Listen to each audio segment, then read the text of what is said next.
भारतीय स्वतंत्रता संग्राम में बहुत से क्रांतिकारी ऐसे हैं जिनके बारे में लोगों को पता नहीं है।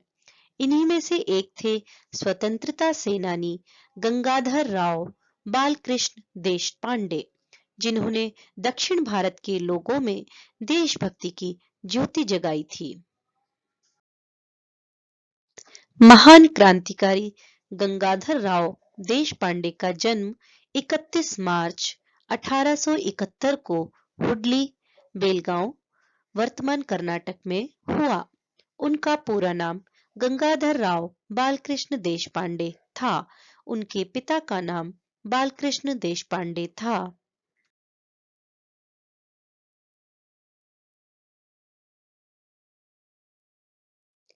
गंगाधर राव बालकृष्ण देशपांडे शुरू में सामाजिक सुधारों की ओर अधिक झुकाव रखते थे, परंतु जब वे लोकमान्य तिलक से मिले, उनके जीवन ने एक अलग मोड़ ले लिया और जुलाई 1920 से तिलक के निधन तक गंगाधर राव ने तिलक द्वारा समर्थित स्वराज अथवा स्वशासन के लिए कर्नाटक के लोगों के युवा संघर्ष का नेतृत्व किया।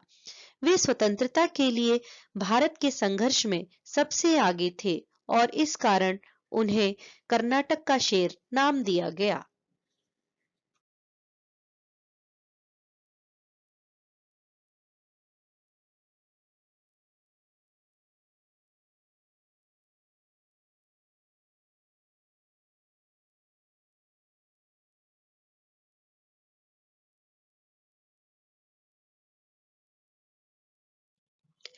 तिलक की मृत्यु और गांधी जी के उदय के बाद देश पांडे ने गांधी को तिलक की दूरदर्शिता और दर्शन के स्वाभाविक उत्तराधिकारी के रूप में देखा।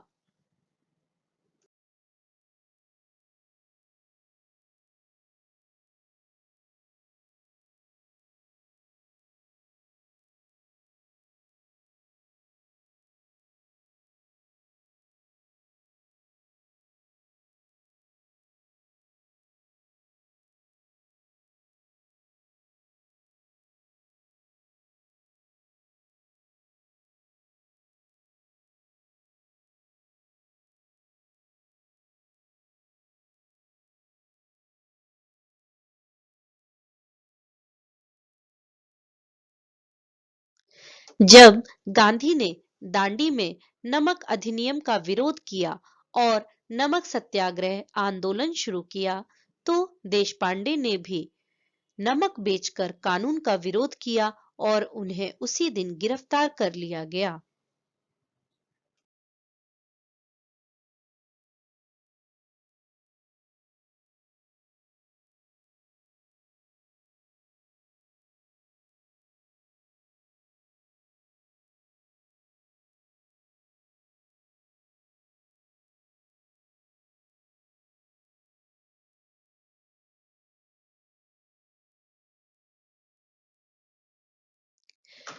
- 1905-1906 के स्वदेशी आंदोलन के दौरान उन्होंने अंग्रेजी वस्तुओं के बहिष्कार और स्थानीय रूप से उत्पादित स्वदेशी वस्तुओं के उपयोग पर जोर दिया था।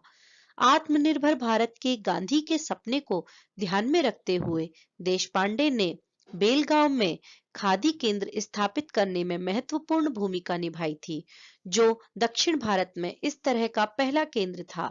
उनके द्वारा खादी आंदोलन के बारे में जागरूकता पैदा करने हेतु गांव-गांव जाने के कारण उन्हें कर्नाटक का खादी भगीरथ भी कहा जाता था।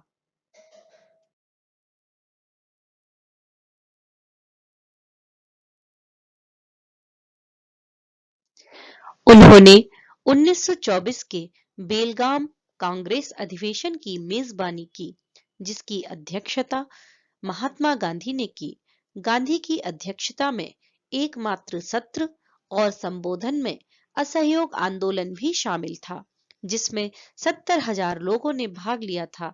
देशपांडे 1924 में बेलगांव में गांधी जी की अध्यक्षता में हुए 29वें कांग्रेस अधिवेशन की सफलता के पीछे मुख्य आयोजक और व्यक्ति थे।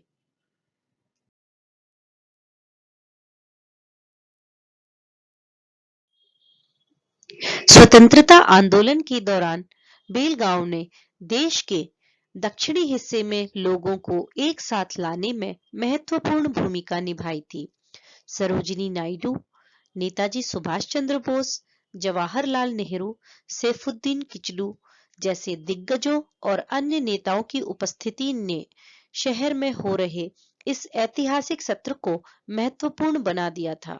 इस सत्र के स्थानीय व्यापारियों और व्यवसायियों से धन और समर्थन संचित करते हुए देशपांडे ने 70,000 लोगों की विशाल सभा के लिए पीने के पानी की आपूर्ति भी सुनिश्चित की। यह एक बड़ी उपलब्धि थी क्योंकि यह ऐसा समय था जब यह क्षेत्र गंभीर जल संकट से जूझ रहा था। 1942 में भारत छोड़ो आंदोलन में भी बेलगांव ने एक महत्वपूर्ण भूमिका निभाई। इस दौरान हुए विरोध और आंदोलनों में 5,000 से भी अधिक लोगों को बेलगांव में कैद कर लिया गया था।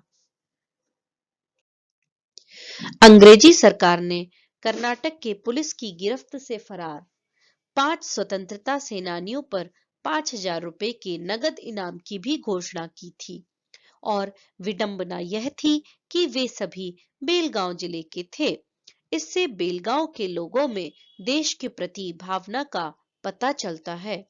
बेलगांव और उसके आसपास के जिलों में भारत छोड़ो आंदोलन के प्रभावी संगठन और कार्यान्वयन को जल्द ही कर्नाटक पैटर्न के रूप में जाना जाने लगा और यह पूरे देश में लोकप्रिय हो गया था।